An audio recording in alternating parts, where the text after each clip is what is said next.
ভাবুন তো, আপনি একটি ঘরে ঢুকছেন, অথচ সেই ঘর থেকে বেরিয়ে যাচ্ছেন তার আগেই। এমন ঘটনা কি বাস্তবে সম্ভব? শুনতে যতই অবাস্তব লাগুক, এই অসম্ভব কি সম্ভব করে দেখিয়েছেন ইউনিভার্সিটি অফ টরন্টো-এর গবেষকরা। এই আবিষ্কার বদলে দিতে পারে সময় সম্পর্কে আমাদের মৌলিক ধারণা। আমরা বরাবরই জানি সময় একমুখী। আমরা জন্মাই, বড় হই, বৃদ্ধ হই, ঘটনা ঘটে আর তা অতীত হয়ে যায়।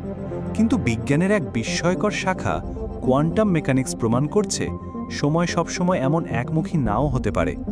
সময় হয়তো উল্টো দিকেও প্রবাহিত হতে পারে, এবং এর প্রথম বাস্তব প্রমাণ আমরা পেয়েছি এক অদ্ভুত এক্সপেরিমেন্ট। ইউনিভার্সিটি অফ টরন্টোর বিজ্ঞানী ড্যানিয়েলা অঙ্গুলোর নেতৃত্বে গবেষকরা একটি এক্সপেরিমেন্টে ব্যবহার করেন ঠান্ডা রুবিডিয়াম পরমাণুর মেঘ। তারা একটি লেজার ফোটন পাঠান এই পরমাণুর ভেতর দিয়ে। প্রত্যাশা ছিল স্বাভাবিক মতোই ফোটন প্রথমে শোষিত হবে, পরমাণুর ইলেকট্রন উত্তেজিত হবে, এরপর আবার ফোটন নিঃসরণ হবে। এই পুরো প্রক্রিয়ায় স্বাভাবিকভাবে কিছুটা সময় লাগে। একে বলে গ্রুপ ডিলে। কিন্তু এবার ঘটে যায় কিছু অবিশ্বাস্য। বিজ্ঞানীরা দেখলেন ফোটনটি যেন প্রবেশ করার আগেই বেরিয়ে আসছে। এটি এমন এক অবস্থা তৈরি করেছে যেখানে ঘটনার ফলাফল ঘটছে কারণের আগে, অর্থাৎ ফোটন তার গন্তব্যে পৌঁছে যাচ্ছে আগে, আর শোষণ নিঃসরণ পরেই হচ্ছে। একে বলে নেগেটিভ টাইম ডিলে।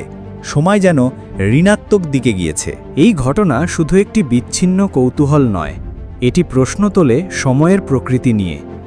আমরা কি সময়কে পুরোপুরি বুঝি? সময় কি বাস্তবেই একমুখী?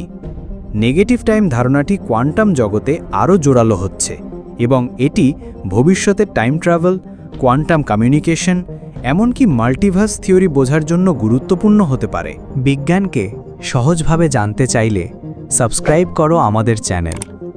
নিচে কমেন্টে লিখে জানাও, তুমি যদি অতীতে ফিরে যেতে পারো, কোথায় যেতে চাইবে।